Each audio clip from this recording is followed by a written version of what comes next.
చెరువులు కుంటలు నాలాలు కబ్జాలు తొలగించాలని మరియు వాటిని కబ్జా చేసిన నాయకులను వెంచర్లు చేసిన రియల్టర్లను పర్మిషన్లు ఇచ్చిన అధికారులపై క్రిమినల్ కేసులు పెట్టి వారి ఆస్తులు జప్తు చేసి మోసపోయిన నష్టపోయిన బాధితులకు న్యాయం చేయాలని ఈ ప్రభుత్వాన్ని కోరుతున్న మెట్టు శ్రీధర్. సురక్షితంగా ఉండాలి, ఆరోగ్యంగా ఉండాలని చెప్పి కోరుకుంటా ఉన్నా. అయితే ప్రస్తుతం ఈ వీడియో చేయడానికి ఒక ముఖ్య కారణం ఏంటంటే, ప్రస్తుతం మనం పటాన్చేరు నియోజకవర్గం చిట్కుల్ గ్రామ పంచాయతీ పరిధిలోని నాగార్జున కాలనీ మా ఇంటి దగ్గర ఉన్నామన్నమాట.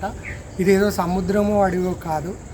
మరి ఒక నది కానీ ఒక సముద్ర ప్రవాహం కానీ ఉంటే ఎట్లయితే చుట్టుముట్టు వాటర్ ఉంటాయో అట్లా మరి ఈ చుట్టుముట్టు ఇట వాటర్ అనేది జామ్ కావడం జరిగింది. మరి మీరు అనుకోవచ్చు, అన్ని తెలిసినోని నువ్వు ఎట్లా కొన్నావు రా భయ్, మరి ఏ చెర్లో కొన్నావు, ఏ కుంటలో కొన్నావు, అందుకనే నీళ్ళు ఆగుతున్నాయని మీకు డౌట్ వస్తుందేమో.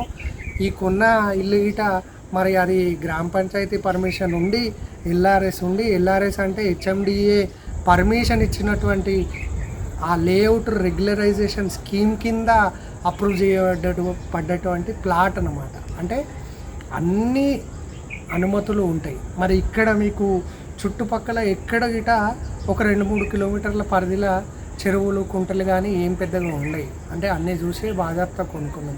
అయితే ఇప్పుడు ఈ వాటర్ అంతా రావడానికి కారణం ఏంటంటే, మొత్తంగిలా చెరువు అలిగిల్లింది, చుట్టుకుళ్ళ చెరువు గిట ఫుల్ అయింది. నీరు పళ్ళ మెరుగు అన్నట్టు ఆ వాటర్ అంతా ఎక్కడైతే వంపు ఉంటుందో అక్కడ వస్తుంది. వాస్తవానికి ఇవన్నీ పంటలు పండే భూములు.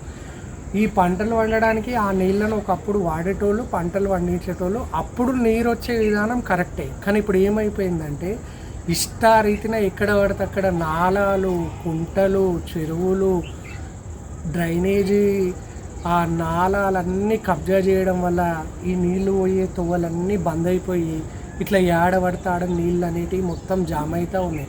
మరి నేను మధ్యాహ్నము నేషనల్ హైవే అథారిటీ వాళ్ళతోని, పంచాయతీ సెక్రటరీలతోని, ఇరిగేషన్ డిపార్ట్మెంట్ వాళ్ళతో అందరితో మాట్లాడి ఈ సీన్ గురించి ఎక్స్ప్లెయిన్ చేయడం జరిగింది. వాళ్ళ స్పందన ఏదో నామమాత్రంగా మామూలుగానే ఉంది.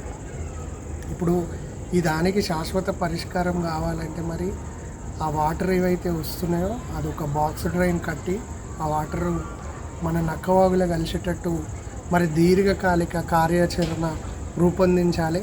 అట్లనే మరి ఏవైతే ఈ కాలనీలల్లో నాలాలు, కుంటలు, చెరువులు కబ్జాకు గురైనాయో వాటన్నింటిని గిట తొలగించి ఈ నీటికి దారిని చూపించాల్సిన బాధ్యత గిట ప్రభుత్వ అధికారుల పైన ఉన్నది.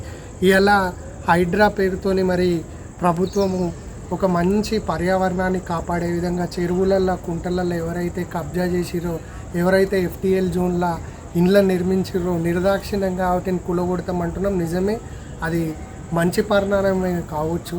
మరి దాంట్లో నా ఒక క్వశ్చన్ ఏంటంటే, ఇలా వెంచర్ చేసిన ఓనరు వాడు ధనవంతుడే ఉంటాడు, అమ్మిన బిల్డరు ధనవంతుడే ఉంటాడు. కానీ అరకొర జీతంతో లోన్లు పెట్టి ప్రభుత్వం పర్మిషన్ ఇచ్చింది కదా అని ప్రభుత్వం మీద నమ్మకంతో, ప్రభుత్వ అధికారుల మీద నమ్మకంతో ఒక సామాన్యుడు రూపాయి పోగేసి కట్టుకున్న ఇల్లును మరి నిర్దాక్షిణ్యంగా ఈ ప్రభుత్వం కూలగొట్టడం మరి ఒకసారి ప్రభుత్వం ప్రశ్నించుకోవాలి.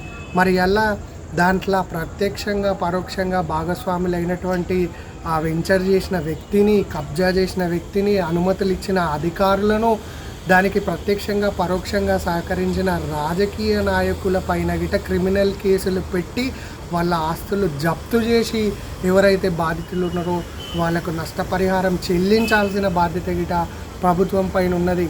ఇలా మా పని మేము చేస్తున్నామని చెప్పి మీరు ఇండ్లు కూలగొట్టి ఒక మిడిల్ క్లాస్ కుటుంబాన్ని రోడ్డు పైన వేస్తే ఆ కుటుంబం ఎట్లా బతుకుతుందని చెప్పి గిట నేను ప్రశ్నిస్తూ ఉన్నా. ఇలా అన్ని రూల్స్ పాటించినోడు సఫర్ అవుతున్నాడు, ఇష్టం వచ్చినట్టు కబ్జాలు చేసి డబ్బు సంపాదించుకున్నోడు గిట సఫర్ అవుతున్నాడు. కానీ అన్ని రూల్స్ పాటించినోడు ఎందుకు సఫర్ కావాలి అని చెప్పి నేను అడుగుతూ ఉన్నా.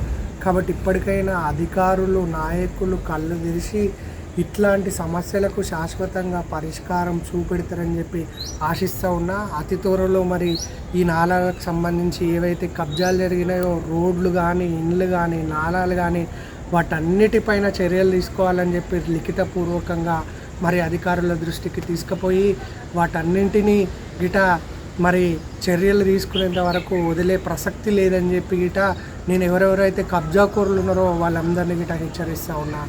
ధన్యవాదాలు.